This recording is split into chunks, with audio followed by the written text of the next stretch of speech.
Your fitness tracker is screaming the brutal truth today. It says you are physically falling apart right now. My heart rate variability, my HRV, was basically rotting at absolute rock bottom. That was a flashing red alarm for the pathetic stress I allowed.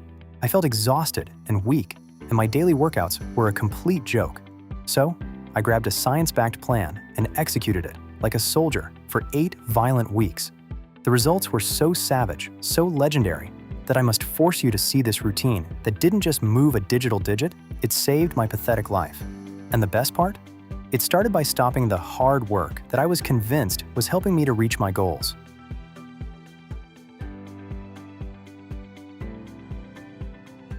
Before I hand you the playbook, face the truth of what hitting rock bottom actually feels like. A low HRV score isn't just a number. It is a state of total failure. For me, it meant waking up feeling like I was already behind the curve, like I hadn't slept a single wink, even after 8 hours of rest. It was the constant brain fog that made any deep, focused work feel like wading through thick mud. In the gym, I had zero power.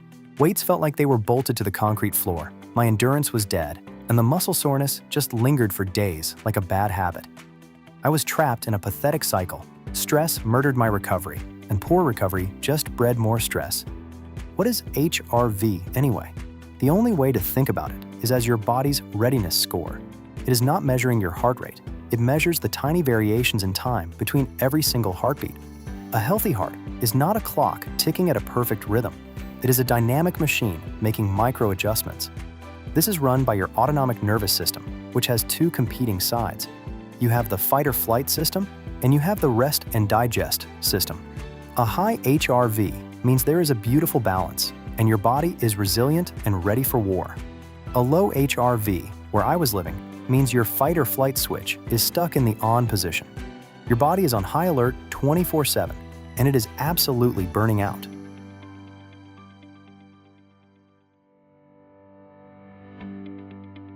For months, my idiot plan was to try and outwork my stress. I figured if I just hammered the gym harder, I could blow off all that steam. I was crushing high-intensity interval training, trying to push faster and lift heavier every single time I stepped on the floor. I thought I was building grit, but my HRV score was screaming the complete opposite truth. I wasn't building a beast. I was just digging myself into a much deeper hole. This was my huge duh moment. It turns out, the relationship between exercise and HRV is a double-edged sword. While the right exercise is one of the best ways to improve your HRV, overtraining is the fastest way to murder it. Pushing too hard, too often, without giving your body a chance to recover is a massive stressor. This chronic beating throws your nervous system completely out of whack and actively lowers your HRV. My attempts to get healthier were actually locking my body in that fight-or-flight state, blocking any real growth. All the classic signs were there: fatigue, trash sleep, and performance that was falling off a cliff. I had to rethink everything.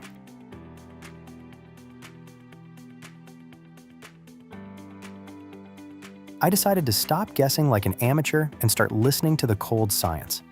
I built my new offensive on 3 pillars that the research points to again and again: a balanced exercise routine, non-negotiable sleep, and elite nutrition. For exercise, the mission shifted. It wasn't about self-destruction anymore. It was about building a massive aerobic engine.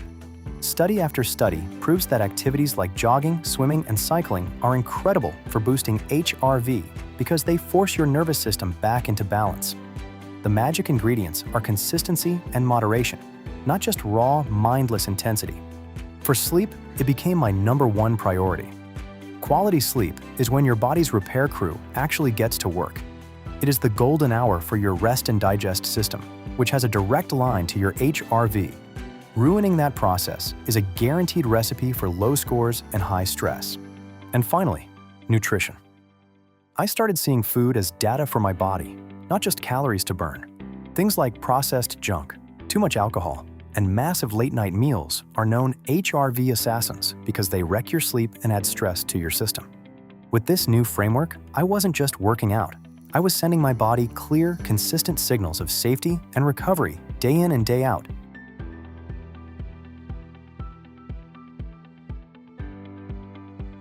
This is the heart of the mission. This is what I executed for 8 weeks straight, with zero excuses and no deviation. The mission was simple: build my body up, do not break it down. The exercise plan. First, and most importantly, Zone 2, cardio. This was the bedrock of my entire training week. I did 3 to 4 sessions of Zone 2 cardio, each lasting 45 to 60 minutes. Zone 2 is that low and slow intensity where you could easily hold a conversation. For me, it was a light jog or a steady ride on a stationary bike. Forget the no pain, no gain garbage here. This is all about building your engine, not burning your nervous system out. This type of training is phenomenal for HRV because it directly strengthens that rest and digest response over time. Second, I did strength training twice a week. These were full-body sessions built around big compound movements: squats, deadlifts, presses, and rows. The key was focusing on perfect form and slowly getting stronger, but never training to absolute failure. The goal was to build strength that supports your overall fitness, not to create a massive recovery debt that would just crush my HRV levels again. Third, and this is crucial, was how I handled high-intensity interval training, HIIT. I only did it once a week, and I didn't even start until week 3, after I had already built a solid aerobic base. The whole session was short, never more than 20 minutes from warm-up to cool down. While HIIT has its place, it is a powerful stressor. Going overboard with high-intensity work is one of the most common reasons for a chronically low HRV. By capping it at one focused session, I got the metabolic perks without the punishing recovery cost. Finally, on my rest days, I focused on active recovery. This meant long walks, some gentle stretching, or foam rolling. A complete lack of recovery is a fast track to overtraining. I made sure to move my body every day, even if it was light, which helps promote blood flow and speeds up the entire repair process. The sleep and nutrition discipline. Beyond the gym, I got militant about my sleep hygiene. I hit 7 to 9 hours every single night, with a consistent bedtime and wake-up time. Yep, even on the weekends. This locks in your circadian rhythm, which has a massive effect on your HRV. My room became a cool, dark cave, and I banned all screens for at least an hour before bed. With nutrition, I axed the 3 biggest offenders: processed foods, giant meals within 3 hours of bed, and alcohol. I doubled down on a diet packed with whole foods, making sure to get plenty of healthy fats, quality protein, and a ton of green vegetables.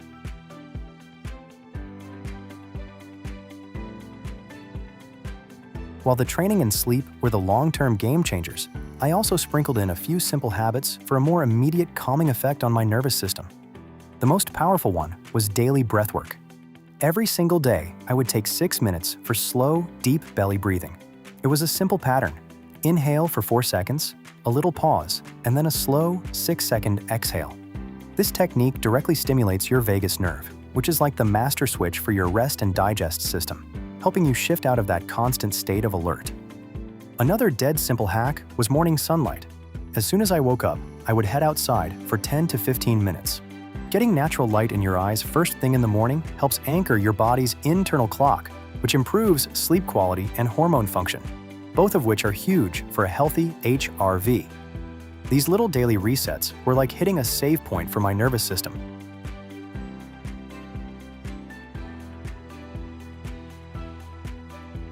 After 8 weeks of sticking to this protocol, I finally checked my numbers. My average HRV had literally doubled. It was an insane increase that I honestly didn't think was possible in that short of a time. But way more important than the number was how I felt. That constant feeling of being tired but wired was just gone. I was waking up feeling genuinely refreshed and ready for war. My energy was steady all day, with no more afternoon crashes. The brain fog had lifted, and I could actually think clearly and focus for hours. My workouts felt powerful again. I was getting stronger, recovering faster, and feeling better. It was a total 180, and it proved that my problem wasn't that I was undertrained. It was that I was massively under-recovered. My body had been screaming for balance, and when I finally gave it what it needed, I unlocked a completely new level of performance and well-being. So, boil it all down. Make low and slow Zone 2 cardio your foundation. Cap your high-intensity work at once or twice a week. Treat sleep like the world-class recovery tool it is, and fuel your body with real food. If you found this blueprint helpful, do me a favor and hit that like button and subscribe for more stuff just like this. I am actually curious. What is the one thing from this plan you are going to try to boost your own HRV today? Let me know down in the comments. Remember, you are not a slave to your stress or your energy levels. Your body has an incredible capacity to adapt and recover, but you have to give it the right signals. This isn't about some quick fix.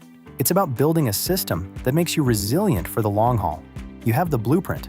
Now go build it. No excuses.